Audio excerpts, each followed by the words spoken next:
بسم اللہ الرحمن الرحیم۔ صحیح بخاری شریف۔ ہم سے اسماعیل نے بیان کیا، ان سے مالک نے عبداللہ بن دینار کے واسطے سے بیان کیا۔ وہ عبداللہ بن عمر سے روایت کرتے ہیں کہ رسول اللہ صلی اللہ علیہ وسلم نے ایک مرتبہ فرمایا کہ درختوں میں سے ایک درخت ایسا ہے جس کے پتے کبھی نہیں جھڑتے، اور اس کی مثال مسلمان جیسی ہے۔ مجھے بتلاؤ وہ کیا ہے؟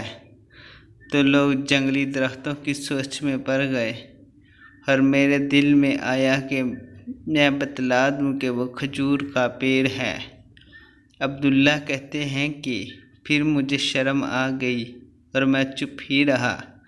تب لوگوں نے عرض کیا، یا رسول اللہ، آپ خود ہی اس کے بارے میں بتلائیے۔ آپ صلی اللہ علیہ وسلم نے فرمایا، وہ کھجور ہے۔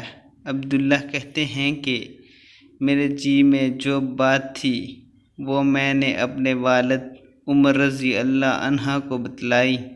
وہ کہنے لگے کہ اگر تو اس وقت کہہ دیتا تو میرے لیے ایسے قیمتی سرمایہ سے زیادہ محبوب ہوتا۔